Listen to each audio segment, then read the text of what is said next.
మాజీ మంత్రి వెల్లంపల్లి శ్రీనివాస్ వైసీపీ పార్టీని విమర్శించే నైతిక హక్కు మైలవరపు దుర్గారావుకి లేదని వైసీపీ నేతలు మండిపడ్డారు. గాంధీనగర్లోని ప్రెస్ క్లబ్లో ఏర్పాటు చేసిన విలేకరుల సమావేశంలో వైసీపీ నేతలు మాట్లాడారు.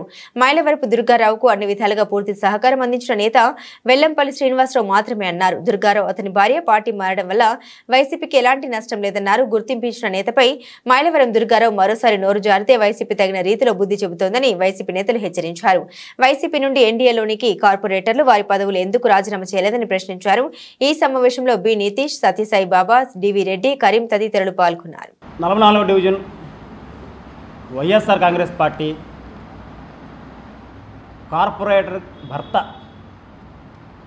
అంటే ఆమె పేరుగే కార్పొరేటరు, మొత్తం అధికార చలామణి దందాలు ఇతరత్ర వసూళ్ళన్నీ మన అయ్యగారే చేస్తుంటారు అన్నమాట. ఆయన గారి పేరు మీకు కొత్తగా చెప్పాల్సిన పని లేదు. ఆ కార్పొరేటర్ గారి పేరు మైలవరపు రత్నకుమారి గారు, ఆమె భర్త అన్నమాట. వీళ్ళు ఎలాగంటే తల్లిపాలు తాగి రొమ్మును గుద్దే రకం అన్నమాట.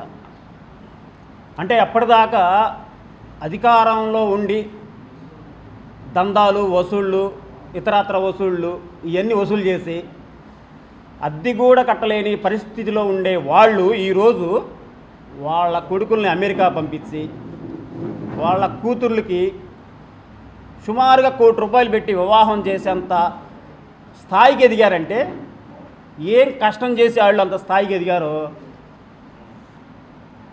ఈ మైలవరపు దుర్గారావు అనే వ్యక్తి చెప్పాలి.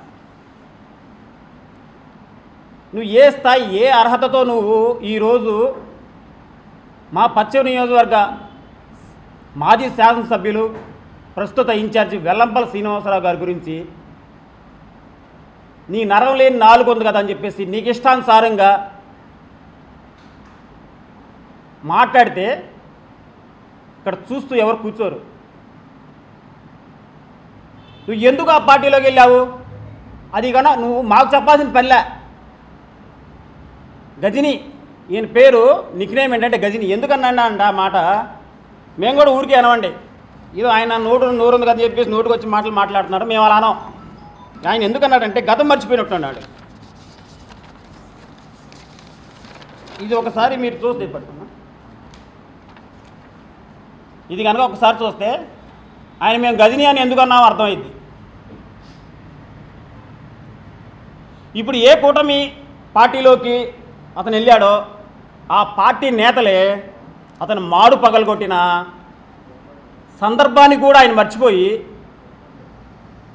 మేము మనుషులము కాదు పాములము, పాలు పోసిన వాళ్ళ దగ్గరే మేము విషం కొక్కుతాం అనే విధంగా ఈరోజు వెల్లంపల్లి శ్రీనివాసరావు గారి మీద అవాకులు చవాకులు వెళ్తున్నారు.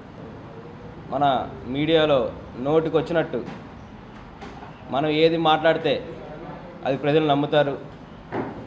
మనం చూసి ఓట్లేసి గెలిపించారు కదా, ఆయన మొహం చూసి ఓట్లేసి గెలిపించారు కదా అనే ఉద్దేశంతో ఈరోజు మైలవరపు దుర్గారావు గారు ప్రెస్ మీట్ పెడతాం జరిగింది. మొట్టమొదటిసారి ఎన్డీఏ ప్రభుత్వంలోకి వెళ్ళిన తర్వాత ప్రెస్ మీట్ పెడతాం జరిగింది. ఓసరవల్లి వెల్లంపల్లి అని అంటా ఉన్నారు. 15 సంవత్సరాల క్రితం వెల్లంపల్లితో పాటు మీ యొక్క రాజకీయ జీవితం మొదలుపెట్టినప్పుడు ఆయన ఓసరవల్లి అని మీకు తెలీదా? మీరు కార్పొరేటర్ సీటు మాకు ఇవ్వండి, నాకు కాని పక్షంలో మా ఆవిడికైనా ఇవ్వండి అని అడిగినప్పుడు ఆయన ఓసరవల్లి మీకు తెలీదా? కార్పొరేటర్ సీటుగా గెలవడం కూడా డబ్బులు ఖర్చు పెట్టడం కూడా డబ్బులు లేని పరిస్థితుల్లో మీరే ఆర్థికంగా నాకు సాయం చేయండి అన్నప్పుడు ఆయన ఓసరవల్లి అని తెలీదా? ఆయనే గెలిపించుకున్న తర్వాత నియోజకవర్గం మొత్తం కంటే 19 మంది కార్పొరేటర్లు గెలిస్తే 44వ డివిజన్లో దాదాపు ₹8 కోట్ల నువ్వు అడిగిన పనులు, ఈ యొక్క పనులు ఉన్నాయి, ప్రజలకు ఈ పనులు చేయాలి మన ప్రభుత్వం తరపున శాంక్షన్ చేయించండి అని అన్నప్పుడు ఆయన ఓసరవల్లని తెలియదా మీకు?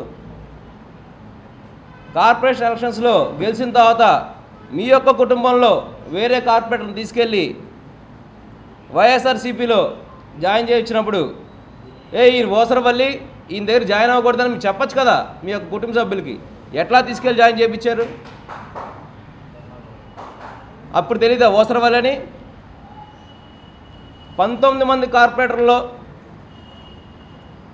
ఏకైక కార్పొరేటర్ వెల్లంపల్లి శ్రీనివాసరావు గారి దగ్గర లబ్ధి పొందిన వ్యక్తి, మొట్టమొదటి స్థానంలో ఉన్న వ్యక్తి మైలవరపు దుర్గారావు గారు, వాళ్ళ కుటుంబ సభ్యులు.